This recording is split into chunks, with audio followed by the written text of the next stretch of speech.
Hare Krishna. Today we will be discussing Bhagavad-Gita Chapter 4, Text 1.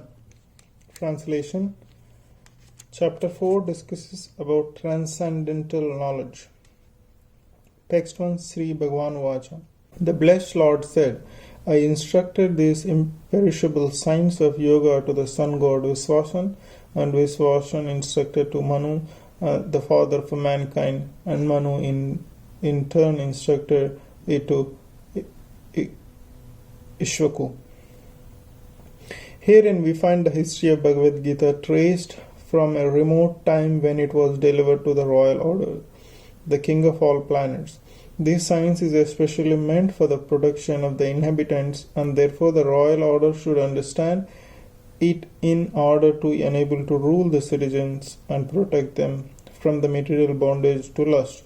Human life is meant for cultivation of a spiritual knowledge in eternal relationship with the Supreme Personality of Godhead, and the executive heads of all states and all planets are obliged to impart this lesson to the citizens by education, culture, and devotion. In other words, the executive head of all states are intended to spread the science of Krishna Consciousness so that the people may take advantage of this great science and pursue a successful path, utilizing the opportunity of a human form of life. In this millennium, the sun god is known as Viswasan, the king of the sun, which is the origin of all planets within the solar system. In Brahma Samhita also it is stated, let me worship Lord Brahma, said the Supreme Personality of Godhead Govinda, who is the original person and under whose order the sun, which is the king of all planets, is assuming immense power and heat. The sun represents the eye of the Lord that traverses its orbit in obedience to his order. The sun is the king of the planets, and the sun god, at represents of the name Vivaswan, rules the sun planet, which is the controlling all other planets by supplying heat and light. He is rotating under the order of Krishna, and Lord Krishna originally made Vivasan his first disciple to understand the science of Bhagavad-Gita.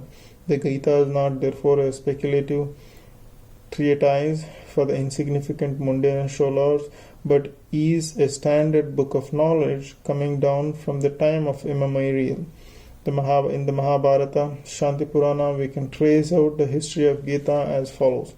In the beginning of the Treta Yuga millennium, the science of the relationship with the Supreme was delivered by Vivaswan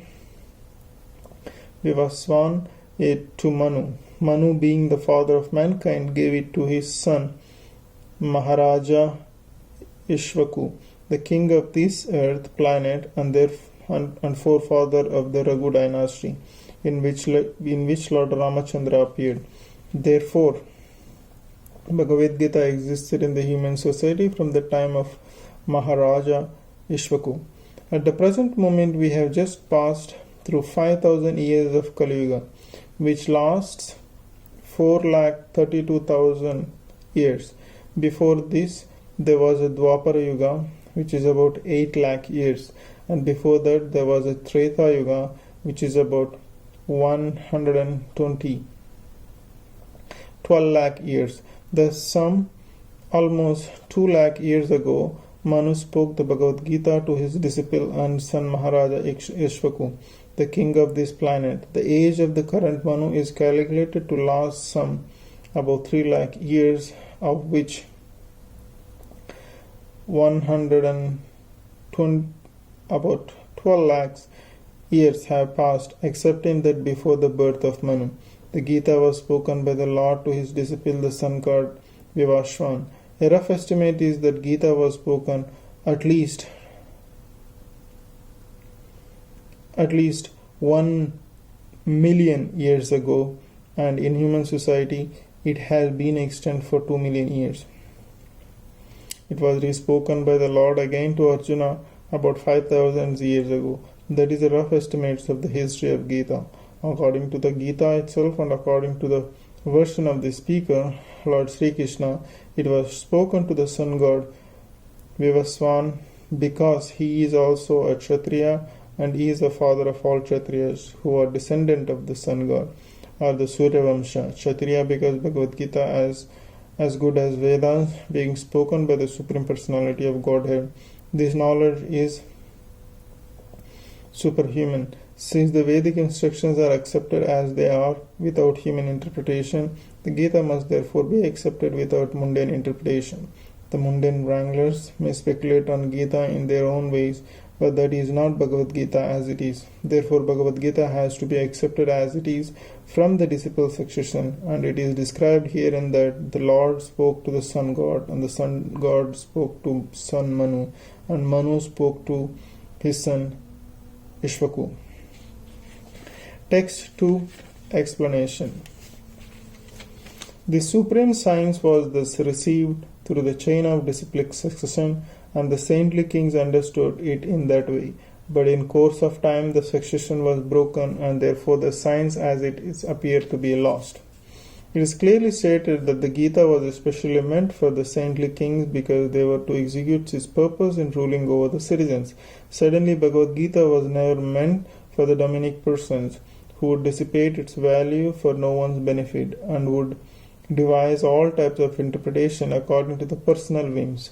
As soon as the original purpose was scattered by the motives of the unscrupulous commentators, there arose the need of re-establish the disciplinic succession.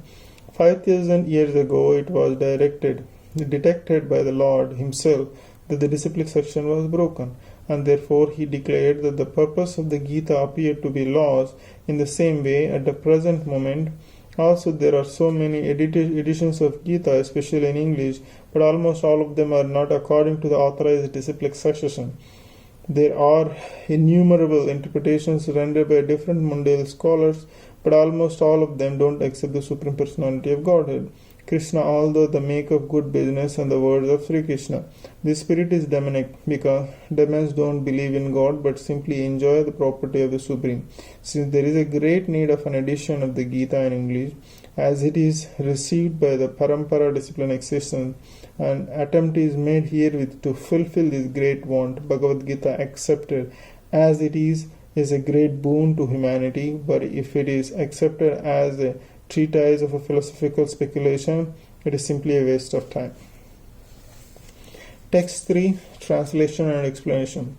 That very ancient science of relationship with the Supreme is today told by me to you because you are my devotee as well as my friend. Therefore you can understand the transcendental mystery of this science. There are two classes of men, namely the devotee and the demon. The Lord selected Arjuna as a recipient of this great science, owing to him becoming the devotee of the Lord. But for the demon it is not possible to understand this great mysterious science. There are a number of editions of this great book of knowledge, and some of them have a commentaries by the devotees, and some of them have a commentaries by the demons.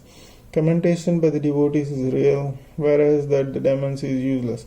Arjuna accepts Sri Krishna as the Supreme Personality of Godhead, and any commentary on the Gita following in the footsteps of Arjuna is real devotional to the cause of this great science. The demonic, however, concord something about Krishna and mislead the public and general readers to the path of Krishna instruction. One should try to follow the disciplic sessions from Arjuna and thus be benefited. Text 4. Translation. Arjuna Vasha. Arjuna said, the sun god Vivaswan is a senior by birth to you. How am I to understand that in the beginning you instructed this science to him? Arjuna is an accepted devotee of the Lord, so how could he not believe Krishna's words? The fact is that Arjuna is not inquiring for himself, but for those who don't believe in Supreme Personality of Godhead, or for the demons who don't like the idea that Krishna should be accepted as the Supreme Personality of the Godhead. Of them only Arjuna inquires on this point, as if he were himself not aware of the personality of Godhead of Krishna. As it will be evident from the 10th chapter, Arjuna knew perfectly well that Krishna is the Supreme Personality of Godhead, the fountainhead of everything and the last word in transcendence. Of course, Krishna also appeared as a son of Devaki on the earth. How Krishna remained the same Supreme Personality of Godhead, the eternal original person, is very difficult for any ordinary man to understand. Therefore, to clarify this point, Arjuna put this question before Krishna so that he himself could speak authoritatively. The Krishna is the supreme authority, is accepted by the whole world, not only at present, but from the time of immemorial, and the demons alone reject him. Anyway, since Krishna is the authority accepted by all, Arjuna put this question before him in order that Krishna would describe him without being dissipated by the demons who always try to distort him in a way of understandable to the demons and their followers. It is necessary that everyone, for his own interest, know the signs of Krishna. Therefore, when Krishna himself speaks about himself, it is auspicious for all the worlds. To the demons, such explanation by Krishna himself may appear to be strange, because the demons always study Krishna from their own standpoint. But those who are devotees heartily welcome the statements of Krishna when they are spoken by Krishna himself. The devotee will always worship such authoritative statement of Krishna because they are always eager to know more and more about him. The atheists who consider Krishna as an ordinary man may in this way to know that Krishna is superhuman, that he is Satchidananda Vigraha, the eternal form of bliss and knowledge, that he is transcendental, and that he is above the domination of the modes of material nature and above the influence of the time and space. A devotee of Krishna like Arjuna is undoubtedly above any misunderstanding of the transcendental position of Krishna. Arjuna putting this question before the Lord simply an attempt for the devotee to defy the atheistic attitude persons who consider Krishna to be an ordinary human being subject to the modes of material nature. Text 5. Sri Bhagavan Uvacha. Translation. The blessed Lord said, Many, many births both you and I have passed. I can remember all of them, but you cannot, O subduer of the enemy. In the Brahma Samhita, we have information about many incarnations of Lord Sri Krishna. It is stated here, Advaitam Achyutam Anandam Anantarupam Hadyam Purana Purusham Navayavanam Cha Vedeshu Durlabam Adurlabam Atma Bhakto Govindam Adipurusham Tam Aham Bhajami.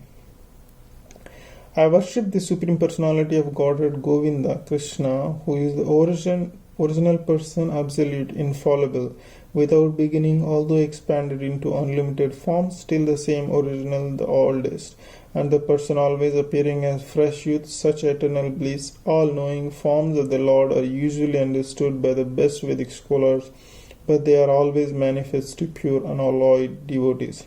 It is also stated in Brahma Samhita. I worship Supreme Personality of Godhead, Govinda, who is always situated in various incarnations such as Rama, Narasimha, and many sub-incarnations as well, but who is the original personality of God known as Krishna, and who incarnates personally also. In the Vedas also it is stated that the Lord, although one without a second, nevertheless manifests himself in innumerable forms. He is like the Vaidurya stone, which changes colors yet still remains one. All those multi-forms are understood by the pure unalloyed devotee, but not by a simple study of Vedas. Vedeshu Durlabam Adurlabam Atma Bhakto. Devotees like Arjuna are constant companions of the Lord, and wherever the Lord incarnates, the associate devotees also incarnate in order to serve the Lord in different capacity.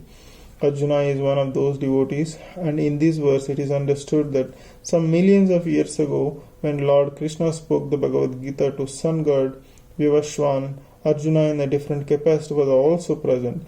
But the difference between the Lord and Arjuna in that Lord remembered the incidents, whereas Arjuna could not remember. That is the difference between a part and parcel living entity and the Supreme Lord.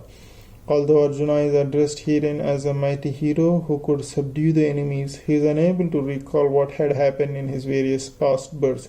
Therefore, a living entity, however great he may be in the material estimation, can never equal the Supreme Lord. Anyone who is constant companion of the Lord is certainly a liberated person, but he cannot be equal to the Lord. The Lord is described in the Brahma Samhita as infallible, Achyuta, which means that he never forgets himself, even though he is in material contact. Therefore, the Lord and the living entity can never be equal in all aspects. Even if the living entity is liberated as Arjuna, although Arjuna is a devotee of the Lord, he sometimes forgets the nature of the Lord. but by the divine grace a devotee can at once understand the infallible condition of the Lord, whereas a non-devotee or a demon cannot understand that in transcendental nature. Consequently, these descriptions in the Gita cannot be understood by demonic brains. Krishna remembered acts which were performed by him millions of years before, but Arjuna could not, despite the fact that both Krishna and Arjuna were eternal in nature. We may also note here that a living entity forgets everything due to his change of body, but the Lord remembers because he does not change his Satchidananda body. He is Advaita, which means that there is no distinction between his body and himself. Everything in relation to him is spirit, whereas the conditioned soul is different from his material body. And because the Lord, body and self are identical, his position also always different from the ordinary living entity. Even when he descends to the material platform, the demons cannot adjust themselves to the transcendental nature of the Lord, as the Lord Krishna explains in the following verse. That ends the explanation of text 5 of Srimad Bhagavad-Gita, Chapter 4. Thank you very much. Hare Krishna. Keep listening.